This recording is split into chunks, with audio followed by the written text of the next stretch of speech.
Bonjour à tous mes mind people, vous allez bien? Moi, je vais bien, oh. Je suis à mon poste. No changing, no bouging. La vidéo d'aujourd'hui, là, c'est pas bon, hein?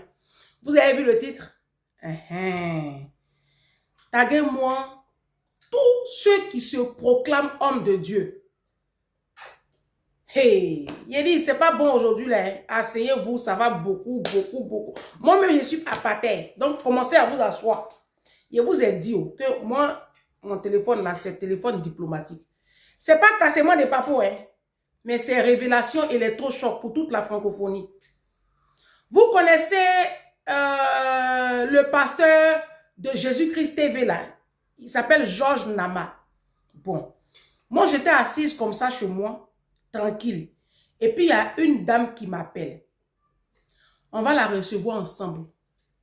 Elle va vous expliquer de quoi parle l'auteur du texte. Parce que c'est lourd. C'est lourd dans ma bouche, quoi. Elle s'appelle Mireille. On va juste l'appeler Mireille. Et puis, vous allez aller retrouver ses vidéos sur Jésus-Christ TV. Bonjour, Mireille. Bonjour, Priska. Ma chérie, comment tu vas? Très, très bien. Je vais très bien. Je la mets comme ça, vous allez savoir de quoi parle. Vous la voyez très bien. D'accord? Moi, vous m'entendez, mais en fait, moi-même là, si vous voulez là, oh, là, ne m'entendez pas. Aujourd'hui, là, c'est Mireille, vous allez entendre. D'accord? Vous la voyez, non? Après, je vais la mettre de côté, puis vous allez me voir. Mais pour l'instant, bon, Mireille, bonjour, hein? Bonjour. Oui. Voilà. Bonjour. Tu m'as contacté pour m'expliquer une situation. De quoi s'agit-il? Ben, en fait... Présente-toi déjà. Présente-toi déjà. D'accord. Donc, moi, je suis Mireille. Comme tu l'as dit, on va m'appeler simplement Mireille. Je suis Mireille. Je me définis comme une ancienne adepte de Georges Nama de Jésus-Christ TV. Donc, c'est une personne que j'ai côtoyée à partir de 2013. Donc, voilà. Quand on compte, ça fait un peu plus de 11 ans que je le connais. Et hier, j'étais contactée parce que j'ai décidé, en fait, de sortir de cette... Pour moi, c'est pas une église, hein. Moi, je dirais de cet envoûtement, de sortir, en fait, pour moi, j'appelle ça une secte, tout simplement. Et par contre, je n'ai pas envie de... Au début, je me suis dit, mais je suis pas sur les réseaux sociaux, à qui je vais contacter? Et comme j'avais l'habitude, quelquefois, de regarder ta vidéo, je pensais à toi. Au début, je n'ai pas pensé forcément à toi. Je me suis dit, non, je ne vais pas contacter les autres personnes qui critiquent. Sinon, peut-être qu'on va penser que c'est de la vengeance. Donc, je vais contacter une personne qui est neutre, qu'on ne connaît pas, pour que je puisse donner ma version, en fait, des faits, tout simplement. D'accord. Bon. Vous l'avez vu, non? On va la mettre ici. Vous allez l'entendre. Là, je vais baisser ça. Voilà. Eh, Seigneur Jésus. Moi, je la vois. Elle et moi, on se voit. Moi, je la vois, vous ne la voyez pas, mais vous allez l'entendre. Mais vous l'avez vu, non? Vous mettez au moins un visage sur la voix. Ah, d'accord. Mireille, tu m'as appelé et puis tu m'as expliqué, tu m'as dit que tes yeux se sont ouverts et tu as quitté cette secte-là qui t'avait beaucoup spolié. Et tu n'allais pas parler de Georges Nama si il n'avait pas passé toute sa vie à critiquer tous les hommes de Dieu. Exact. C'est parce qu'il a critiqué, il critique beaucoup les hommes de Dieu que toi aujourd'hui, comment tes yeux se sont ouverts? Ben en fait, ce qui s'est passé, moi je dis, c'est vraiment un processus. Hein. C'est un processus qui a été long et avec le recul, j'ai envie de dire, je regrette de n'avoir pas écouté la voix du Seigneur. C'est un processus qui était long parce que moi, c'est moi qui l'ai rencontré au départ, et je sortais d'une secte précédente, bon je le dis, mais je suis restée 18 mois. Et puis je suis vite sortie parce que ce qu'il faisait là-bas, ça ne me convenait pas du tout, ça ne me plaisait pas. Et je me suis dit, je reste chez moi, je lis la parole de Dieu. Et je suis allée sur YouTube un jour, j'ai vu une vidéo de Georges. À l'époque, il était assis seul face à sa caméra Et il avait une bibliothèque en fait derrière. Si vous regardez les anciennes vidéos, vous verrez. Donc il parlait. Moi, dès qu'il parlait, j'avais ma Bible et puis je vérifiais en fait ce qu'il disait. Je vérifiais, mais j'étais quand même méfiant parce que je me suis dit, cette fois-ci, je ne vais pas me faire avoir. Donc, je suis très, très prudent. Donc, j'ai pris vraiment, je l'ai écouté toute seule. Et puis, au bout d'un temps, je dirais peut-être entre 3 et 6 mois, je me suis dit, je vais en parler à mon époux. Je pense que c'est l'erreur à ne pas faire. Donc, j'en ai parlé à mon époux. Et puis, on a commencé à l'écouter. Mais tout de suite qu'on a commencé à l'écouter, avant que mon époux commence à l'écouter, je lui ai dit, on ne va pas donner d'argent parce qu'on s'est déjà fait avoir par rapport à cette affaire de dîmes et on a assez dilapidé. Donc, on décide de ne pas donner notre argent à un prétendu homme de Dieu. Donc, mon époux, il a dit, OK, il n'y a pas de problème. Donc, moi, sur cette base, il n'y a pas de problème. On peut l'écouter. Je rappelle aux auditeurs ici que ton époux est un Français blanc. Oui, voilà, c'est un Français blanc. Donc, il a dit, OK, il n'y a pas de problème. Donc, on commence à l'écouter, Et puis voilà, Moi, au début, quand je l'écoutais, après, il avait fait sa chaîne où il commençait à critiquer les pasteurs, qu'il appelait de faux pasteurs, il montait des extraits. Donc, pour moi, c'était un peu du cinéma, du théâtre, quoi. Ça me faisait bien rire, j'écoutais. Mais quand il enseignait la parole de Dieu, c'était bizarre, je n'avais pas envie d'écouter. Moi, je regardais les autres parties juste pour rigoler. Donc, c'était ça. Et puis, à un moment donné, je trouvais qu'il en faisait beaucoup trop. Tout le temps la même chose, ça commençait à me lasser et je me suis dit, bon, il faudrait qu'il commence vraiment à parler de la parole de Dieu, quoi. Donc, j'ai commencé vraiment à écouter ces soi-disant prêches. Moi, je vais appeler comme ça, ces soi-disant prêches. Et on a commencé à se familiariser à lui, en fait. Donc, je vous explique. Tellement on s'attachait au personnage que mon époux, quand il partait en voyage pour des missions professionnelles aux États-Unis, il passait d'abord chez Georges même si c'était loin, hein, il faisait un détour, il passait chez Georges et il allait à ses missions. Si je ne me trompe pas, il a dû dormir 2 fois au moins chez Georges. Donc c'est pour vous dire comment on était attaché au personnage. Donc, ça continuait pendant des années comme ça. Et puis, au bout de... Donc, je vous ai dit, je l'ai connu en 2013. Au début, il n'y avait pas cette histoire d'argent, puisque mon époux et moi, on avait décidé de ne pas donner d'argent. Et après, il a commencé soi-disant, il a lancé sa chaîne Jésus-Christ TV, et que lui, il ne demande pas de dîme, mais il souhaiterait que, en tant que chrétien, on puisse contribuer. C'est ce qu'il appelait la contribution. Et en fait, c'est quelqu'un qui est très rusé, très subtil en fait dans sa manière de demander. Donc il disait oui, moi je vous demande de participer en fait à l'œuvre de Dieu, c'est votre libéralité. Vous pouvez voir cette vidéo, il en parle tout en votre libéralité. Je n'oblige personne. En même temps qu'il dit, il fait comprendre aux gens qu'il est seul et c'est hyper cher parce que lui, son but, c'est de pouvoir impacter le monde, de pouvoir dénoncer en fait les faux pasteurs. Surtout au début, il disait c'est vraiment de l'Afrique pour pouvoir dénoncer les faux pasteurs. Donc pour nous, c'était vraiment une cause noble. C'est dire, ah ouais, c'est intéressant. Mais ce n'était pas forcément les faux pasteurs. Nous, pour mon époux, c'était surtout de pouvoir contribuer à l'évangélisation, en fait, à propager l'évangélisation à travers l'Afrique. Okay. Donc il était vraiment motivé par rapport à ça. Donc il a commencé, la première fois qu'il a voulu contribuer, j'ai dit non, je me suis opposée. Pour lui, c'était Dieu. Il a dit non, il contribue. Donc, je ne sais pas, il avait donné 1500 € à l'époque, si mes souvenirs sont bons. Entre 1500 et 2000, quelque chose comme ça, je n'ai pas exactement les sommes. C'est moi qui suis allée donner, passer par Western Union, parce qu'à Godégo, on passait par Western Union.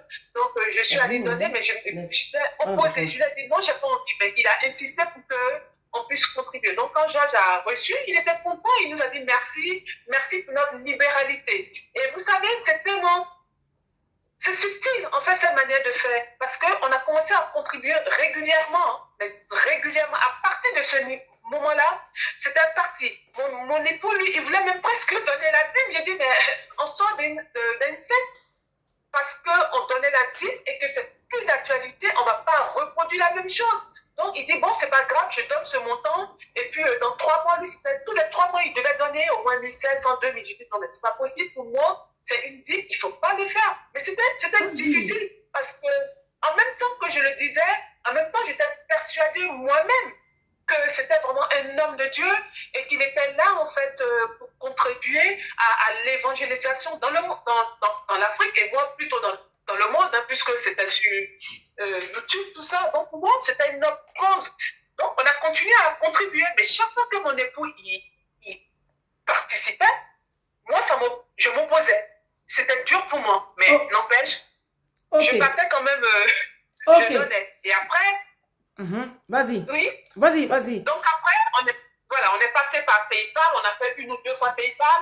Et après, on s'est dit, bon, allez, on lui a demandé ses comptes bancaires pour lui faire les virements tout simplement. Et chaque fois, il nous disait merci. Et nous, on lui disait, s'il te plaît, c'est pas la peine que tu en parles, parce que vraiment, on veut être discret dans notre manière de donner, on veut pas que les gens sachent. Il était tellement content. Mais en fait, ça l'arrangeait lui, qu'on soit discret. Et ce qui est pervers, moi, je n'ai pas de perversité, parce que nous, on pensait avoir bien compris, on pensait participer à l'œuvre de Dieu, mais en même temps, on se disait, mais c'est bien, peut-être que par rapport à Georges, on sera, voilà, ça rattache un peu les liens. Ok, excuse-moi, parce que là, ce que tu le dis, là, c'est quand même gros. Quand Mireille m'a contacté, je lui ai dit, alors, moi, je te l'ai dit, hein, que Georges de Jésus-Christ TV, c'est pas quelqu'un que je suis. Je l'ai écouté pendant un petit moment, entre 2018 et 2019, et ma grande sœur Julie Deanzo, plus la marraine de ma fille, Marie Petit, m'ont dit, celui-là, si tu continues de l'écouter, tu ne vas jamais donner ta vie à Jésus. J'ai une mind people, quand il y a eu les scandales sur les pasteurs, quand j'ai commencé à critiquer les pasteurs, il y a une mind people qui s'appelle Gisèle, elle est à Londres. Elle me dit, Ange, finalement, on va donner raison à Jésus-Christ TV. Georges, Nama. J'ai dit à Gisèle, elle écoute mes vidéos, si je mens, Gisèle, elle va venir écrire ici en bas. Je lui ai dit, Gisèle, fais attention, ce homme-là, si tu l'écoutes, il va tuer ta foi. C'est un tueur de foi. Ça, je vous le dis tout de suite. Parce que c'est pas possible que quelqu'un passe toute sa vie à s'acharner sur les pasteurs. Moi-même, je le dis, il y a plein qui sont faux. D'accord? Mais lui qui prétend être vrai, il ne prêche même pas l'évangile. Quand Mireille m'a contacté, elle m'a envoyé une photo. Elle a flouté le visage de son mari. Je vous montre la photo. C'est un peu compliqué. Bon, avec la caméra. Attendez, je vais éteindre le truc là. Je vais éteindre. Et puis, vous allez voir ici. Voici Georges. Voici Mireille qui est juste derrière. Et sa femme, elle s'appelle comment Conforte. C'est sa femme, voilà. Et derrière, c'est son mari qui est blanc. Là. Elle a flouté le visage de son mari. Donc, ils sont ici. Cette photo-là, vous l'avez prise quand? À quel moment? À quelle occasion? Mais en fait, cette photo, on l'a prise l'année dernière, en août 2024. Donc, ça fait 1 an. En fait, c'était dès que, je pense, peut-être le 15 août, voilà, à cette période, mi-août. En fait, ce qui s'était passé, il a dit, en fait, par rapport à l'évangélisation, puisque lui, c'était de propager l'évangélisation et surtout sa mission, c'était de venir établir des églises de maison. Donc, il avait dit en assemblée qu'il allait organiser une rencontre, en fait, de chrétiens. Et il venait en France. Et quand il a dit, parce qu'en fait, tous les dimanches, il fait un Zoom. Oui, donc, il fait Zoom. Voilà, donc, tu interviens sur le Zoom. Mais tu m'as dit une chose quand tu m'as contacté. Tu m'as dit que ton mari et toi, vous avez beaucoup d'argent, vous avez une belle situation. Et quand il a su ça, il s'est accroché à vous. Oui. Et tu m'as dit qu'il aime se faire, il aime faire croire aux gens qu'il est riche. Or, il est très pauvre, il n'a rien. Il dit qu'il est un avocat. Voilà. Tu me dis qu'il est un avocat de bas étage. Alors que lui, il fait croire qu'il a de l'argent. Tu m'as aussi dit une chose, que son fils aîné. Son fils aîné a fui le domicile de la maison. Aujourd'hui, il se retrouve dans une église, une autre église, les saints des derniers jours. Oui. Et tu m'as parlé du compte pour que les gens aillent vérifier tes propos. Oui. Ne quittez pas.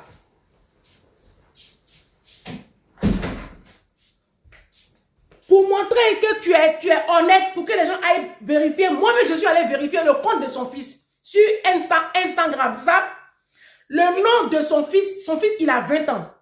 Il a habillé en tenue de militaire comme ça. Son compte Instagram, il s'appelle Winton J.Nama. Et j'ai vu les photos où il était sur les signes des derniers jours là. Elle va se reconnecter. Non, mais c'est gros, hein. C'est-à-dire, moi, je suis dépassée. Parce qu'elle m'a envoyé toutes les transactions bancaires. Toutes les transactions bancaires qu'elle a fait à... Mireille, je t'ai perdu, hein. Parce qu'en fait, elle est dans une campagne. Elle est à la campagne. Sa maison où elle habite avec son blanc, là. C'est une maison, une grosse maison de campagne. Bon. Elle va rappeler. Je pense qu'il y a un problème de réseau. Elle va rappeler.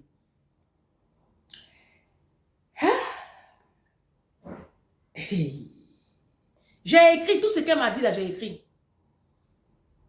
En tout et pour tout, son mari et elle ont viré à Georges Nama depuis 2015 jusqu'à 2025 plus de 40 000 € quand elle a calculé. Voici les transactions bancaires ici qu'elle m'a envoyées. Crédit mutuel. Elle a essayé de flouter ce qu'elle peut flouter et c'est là que moi je tombe sur le nom intégral de Georges Nama. Il s'appelle Georges Clément Nama, bénéficiaire. Voici. Voici crédit mutuel. Et comme ça, j'ai plusieurs transactions comme ça. J'en ai plusieurs, vraiment plusieurs. Alors, je vais vous lire un peu les transactions. Première transaction, ça date du 27. Alors, non. Ça, ce sont les dernières transactions qu'elle a fait. Ces derniers temps-là. Le 27, 5e mois 2025, transfert, 1700 $. Alors, après, on a le 31, 7e mois 2024, 1710 $. Alors, on continue. Moi, je suis pas une menteuse, hein. On a le 25, 11e mois 2023, 1735 $. On a le 27, premier mois 2024, 1630 $. Bon, elle m'a envoyé plein de transactions comme ça et elle a écrit, ce sont les transactions, ce sont quelques-unes des transactions financières depuis 10 ans. Nous lui avons donné plus de 40 000 €. L'interview de ce soir n'est pas qu'il nous rende cet argent. Nous savons qu'il n'a pas les moyens de nous le rendre. Nous nous sentons coupables d'avoir contribué à participer aux actes d'un faussaire. Cette interview, c'est aussi pour que les écailles tombent des yeux des personnes qui sont envoûtées par Georges Nama, avec la complicité de son épouse Comfort. Elle m'a envoyé ça. Alors, je vous rappelle que je vais prendre le téléphone, ce téléphone-là, le téléphone diplomatique. Il y a les documents ici, hein, les ministres de Côte d'Ivoire, les blogueurs, vos influenceuses que vous adulez là. J'ai tous les dossiers ici. Appelez-moi désormais la légende Pro Max. Alors, il a fait un post hier. Georges Nama a fait un post. Quand j'enregistre cette vidéo, nous sommes le mercredi 3 septembre. Quand j'enregistre cette vidéo, il est exactement 19h10. D'accord? Je ne sais pas quand est-ce que je vais la balancer. Mais quand j'enregistre cette vidéo, nous sommes le 3. Cette dame m'a contacté, Mireille m'a contacté là hier. Il n'est pas dormi même. Elle me rappelle là.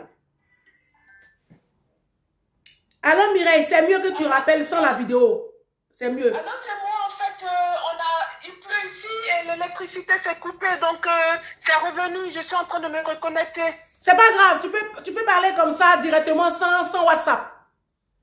Ah ben super parce que là en fait c'est vrai que ça s'est coupé donc l'électricité s'est coupée. C'est pas grave, c'est pas grave, tu restes comme ça, je t'ai envie d'expliquer, reste comme ça, tu peux parler comme ça, c'est pas grave. Okay. Ils t'ont déjà vu, ils t'ont déjà vu, c'est pas grave. Je t'ai envie d'expliquer un peu aux abonnés dans la vidéo que Georges Nama a fait un post. Quand elle a commencé à prendre conscience que c'est un faussaire, elle a commencé à le confondre.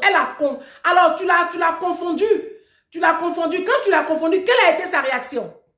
Ben, sa réaction... Est-ce que tu peux nous lire le message que tu m'as envoyé? Tu m'as envoyé un message que ton mari lui a répondu. Oui. Attends, je vais me connecter à mon ordinateur. Alors. Attends, moi j'ai le message ici, je vais le lire.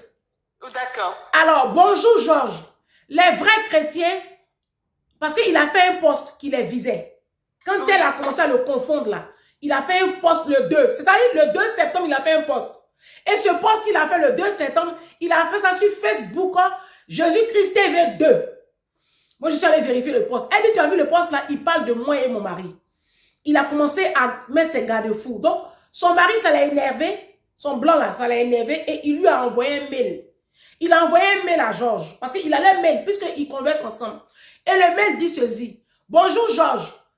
Les vrais chrétiens ont l'amour pour la vérité. Si tu as pris notre argent et que nous sommes des sorciers, c'est que tu n'es plus dans le camp de Dieu. Si tu as pris notre argent et que nous sommes de Dieu, pourquoi envoyer ce message si tu es de Dieu? Au nom de Jésus-Christ, je brise toutes les malédictions. Ce poste témoigne contre toi. Répands-toi publiquement. Nous avons l'amour pour la vérité. 2 Thessaloniciens 2, verset 10. Aussi, nous sortons de notre égarement et à te suivre. Nous te demandons de te repentir de tous tes mensonges publiquement.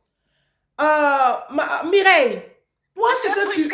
Oui. Moi, j'ai envie de parler un peu pour expliquer vraiment le processus. C'est important pour moi parce que tu m'as posé une très bonne question. Comment le processus il s'est déclenché? Le processus il s'est déclenché parce que déjà, comme j'ai dit, cette prêche c'était vraiment orienté sur les faux pasteurs. On a 10 minutes hein, parce que la vidéo dure 32 minutes. Là, on a déjà épuisé 22 minutes. On a 10 minutes. Vas-y. D'accord. Donc, moi, à un moment donné, quand il est venu en France, ma prière c'était Seigneur, si je le vois en vrai, je saurais si c'est un vrai ou c'est un faux. Comment j'ai fait pour savoir que c'est un faux? Parce qu'il a dit le baptême. Il devait me faire baptiser. Je t'assure, Prisca, il a mis au moins 10 minutes impossible parce que quand on est rentré dans l'eau, non, c'était trop bizarre. Je n'arrivais pas.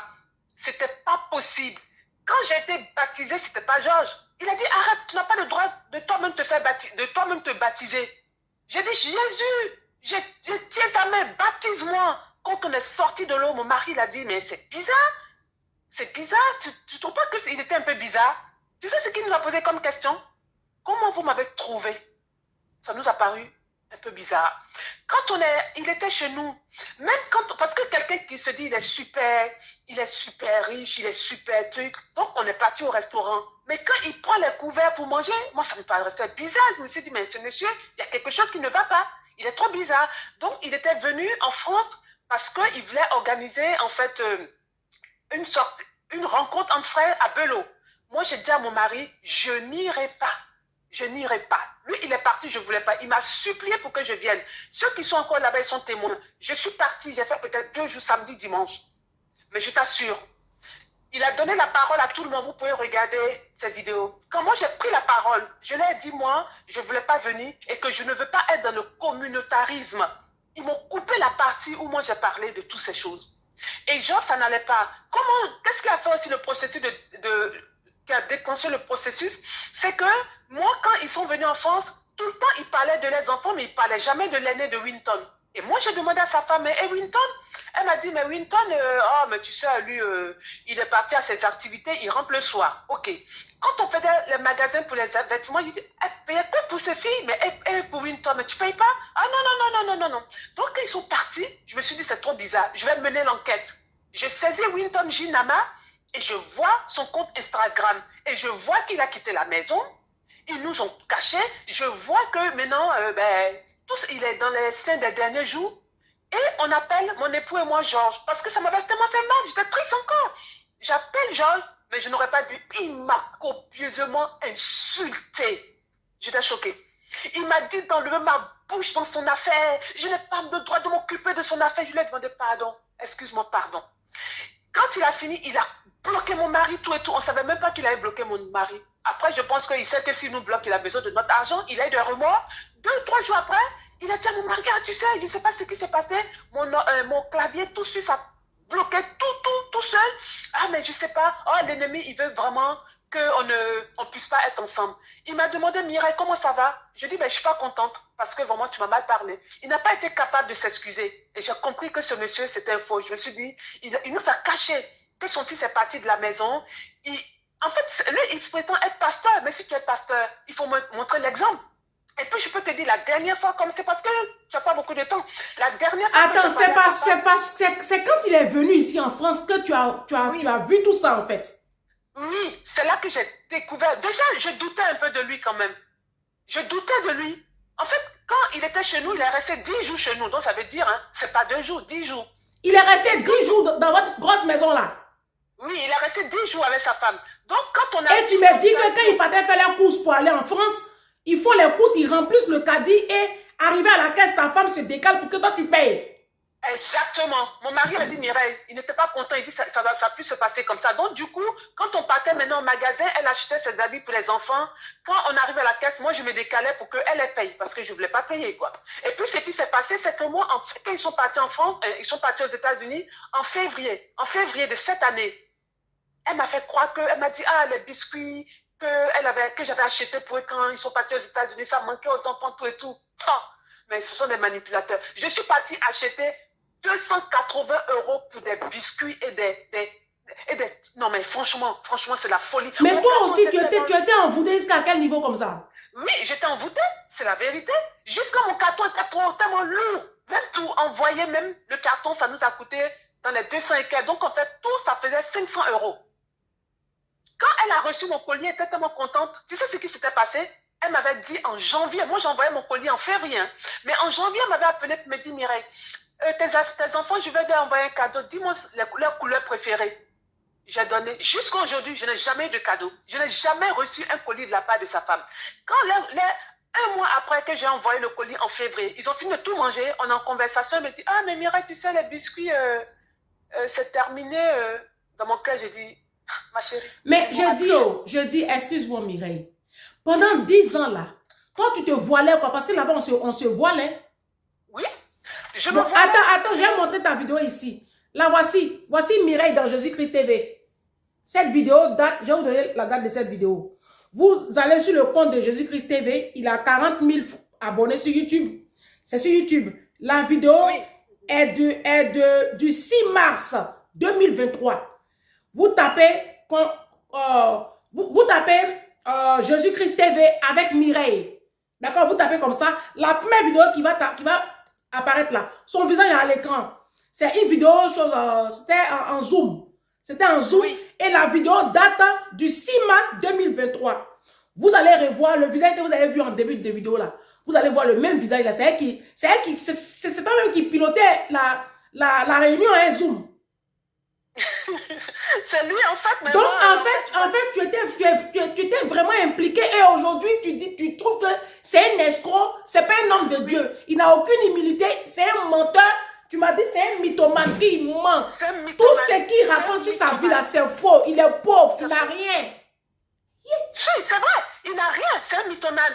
Pour moi, c'est un mythomane parce que j'ai commencé à faire mes recherches. Attends, ma chérie, Jésus-Christ TV qui passe son temps. Bon, moi ça ne m'étonne pas. Hein. Moi, ça ne m'étonne pas. Bon, vous serez choqués. Bon, moi, ça ne m'étonne pas tant que ça parce que c'est quelqu'un qui ne m'a jamais dit. Mais bon, c'est quand même gros. Moi, je vais dire quelque chose aussi par rapport à l'accouchement. Il enseigne qu'on doit accoucher à la maison. Ça m'a toujours choqué. Oui, j'ai écouté ça aussi. Il enseigne qu'on doit accoucher à la maison. Mais moi, c'est la façon dont même il traite même ses enfants. Comment les enfants sont... terminé. Attends, Prisca, il dit d'accoucher à la maison. Moi, en tant que mère, ça me faisait bizarre cette affaire d'accoucher à la maison. Pas de péridurale, tout et tout accoucher à la maison. Mais je te dis, je sais pas, en août de cette année, c'est la dernière conversation que j'ai eu sa femme avant qu'ils aillent au Canada. Le Canada, mais c'est nous qui avons financé, même pour eux. Et tu m'as dit une chose, tu m'as dit que quand il devait venir là, pour son séminaire là, c'est toi qui as payé le billet d'avion. On a donné l'argent, mais il nous a pas... Et il est venu en business class. Oui, quand il est venu en business class, mon mari et moi, on était choqués quand il nous a dit. Alors qu'on donnait l'argent pour la contribution de vélo, pour les logements, et lui, il a pris pour son business class. J'étais trop choquée. Georges Nama qui dit que pourquoi les pasteurs voyagent en business class là. Lui, il dit que lui, il a pris business class, hein. Hein? Donc, je te parlais d'accouchement. Tu sais, aux États-Unis, les accouchements, c'est pas gratuit. C'est payant. J'ai compris pourquoi il enseigne le fait que les femmes doivent accoucher à la maison. Parce qu'il n'a pas les moyens d'accoucher à l'hôpital. Et là, cette année, en août, sa femme, on discutait, elle me dit, Mireille, elle m'explique, elle était choquée. Elle dit, chaque fois, son dernier enfant, il s'appelle Barnabas. Elle dit, il était gros, presque 5 kilos, un peu plus. Sa femme conforte là, elle accouche à la maison? Oui, attends, tu vas comprendre pourquoi elle accouche à la maison. Parce que les États-Unis, minimum, il faut payer 10 000 $ pour un accouchement. Et quand c'est compliqué, ça peut monter jusqu'à 5 000 $. Mireille, tu vas t'arrêter là. Tu vas t'arrêter là. Ce sera la vidéo numéro 1. Reste en ligne. D'accord. Je vais conclure et puis on va faire partie numéro 2. D'accord. Les abonnés, les mind people, taguez-moi toute la francophonie. Partagez cette vidéo-là à toute la francophonie. J'ai dit, où est ma Bible?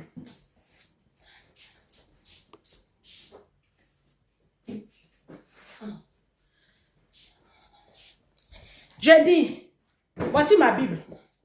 J'ai pris en même temps le Coran. Vous les musulmans là, prenez votre Coran, asseyez-vous à la maison et puis lisez. Parce que moi-même qui suis chrétienne là, je suis en train de lire le Coran.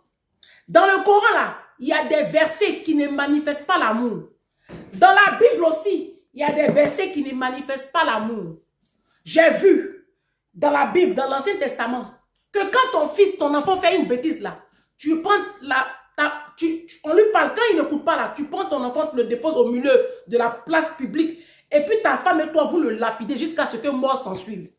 Vous comprenez, c'est écrit. Dans l'Ancien Testament, où on dit dîme et puis offrande là, c'est écrit dedans. Mais on ne pratique pas ça. Chacun n'a qu'à s'asseoir à la maison pour prendre sa Bible. Vous voyez? Pour prendre sa Bible. On n'a qu'à étudier. Ça fait 66 livres. Arrêtez de passer votre temps à être endoctriné par nos pasteurs. Moi, Ange Prisca Denzo, là, je n'ai jamais donné mon dîme à quelqu'un. Ou mais, je vous dis, hein, les hommes de Dieu que vous voyez là, c'est parce qu'il y a la dîme et c'est parce qu'il y a les offrandes que vous les voyez, ils sont comme ça musclés. On enlève dîme, on enlève offrande. Vous n'allez plus jamais entendre un homme de Dieu africain sur la planète Terre. Ils vont tous entrer en brousse. C'est la dîme et puis les offrandes qui les motivent à faire des croisades. Ils quittent une croisade, ils tombent dans l'autre, c'est du business. Eux tous. Vous voyez, Georges Nama, son cul est dehors aujourd'hui. Vidéo combien? Ça, c'est la vidéo numéro 1. Le reste, là, elle est en ligne. Il faut te reconnecter demain. Deuxième partie. D'accord. Tu es là, Mireille? Oui. Tu es là, non? Très bien. Oui. Je vais couper la vidéo et puis on va enregistrer maintenant la deuxième partie de dénonciation. Comme lui, il aime dénoncer. Georges Nama, tu dénonces, non? Aujourd'hui, c'est de toi il s'agit. Exact. Parce que les preuves sont là. Moi, j'ai toutes les preuves. Si on se retrouve au commissariat ou au tribunal de Paris, moi, j'ai toutes les preuves avec moi. Ah, moi, je suis prête. Je suis prête.